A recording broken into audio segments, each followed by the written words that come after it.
Bastion is a hack-and-slash action RPG by Supergiant Games. Its gorgeous art style and broken world reforming at your feet system really set it apart from its competition. You play as the Kid, one of the few survivors of a world-ending event called the Calamity.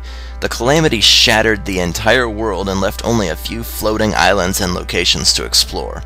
The main draw to this game is the narrator. In better days, the melting pot was sealed tighter than the skin on a squirt. The Calamity saved some of my old books. Guess it's got a sense of humor. The memorial. Here a kid can pay respect to the old world and earn it in kind. His voice will follow you around everywhere you go and give you a sort of play-by-play of what's going on as it happens. Core's stuck inside one of those fancy cages.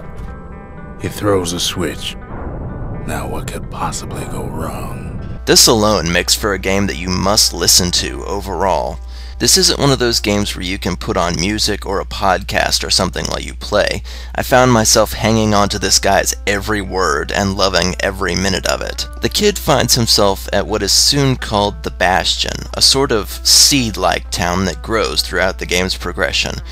You have some choice about where to place buildings and later upgrade them for better use. There's an arsenal for weapons, a forge for upgrades, a shrine for adjusting the game's difficulty, plenty of interesting stuff to play with and unlock. You're not going to unlock everything in one playthrough without some serious grinding though, so don't worry about it too much. There are arenas where you can fight enemy waves so you can collect extra blue things. They're not really currency since there's no shopkeepers, and they're not XP because I have an XP bar. The game never really names them either.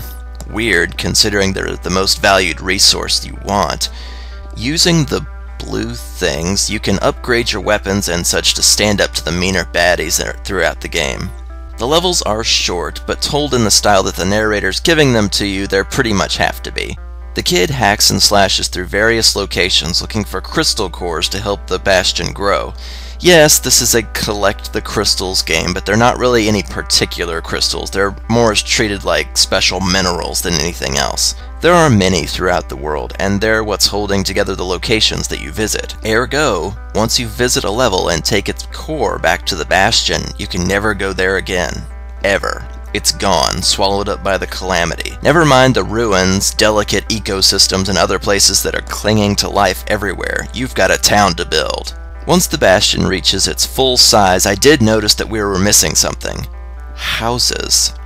This is supposed to be a safe haven for the survivors of a global extinction event, and we have no place for anybody to stay? Oh, never mind, there's a tent. Should be good enough. Bastion's unique story really does set itself apart from other RPGs and should really be set on a pedestal for everyone to enjoy. It boasts multiple decisions and endings without having any of the big tropes that most other RPGs have. The world has already ended, so there's nothing to actually threaten it with anymore. It's already happened. There's no love interest, no laughing villains, no nothing. This is a story about picking up the pieces and finding out what happened. I won't give away all the game's secrets, but finding out the true nature of the Calamity and the Bastion itself is certainly worth playing for. My only complaints about this game are pretty minor, to be honest. First off, it's really short, like only about 5 hours. $15 is pretty steep for such a short campaign mode. Yes, there are challenge modes, and you can make the game harder whenever you please with these idols here, but once the story's been told to you, it's been told. New Game Plus lets you restart the game and keep all your stuff, but there's little point beyond achievements and unlocking all the weapon upgrades. Bastion raises a lot of philosophical questions, and its decisions leave you a lot to think on, however few there may be. Its 5-hour lifespan may not seem like much, but you'll spend every second of it immersed in a beautiful, unforgettable world that will leave you only praying for a sequel. It's a lot of fun, has plenty of in-game challenges and minigames, and certainly earns my approval as a unique entry to the genre and gaming in general. Check it out.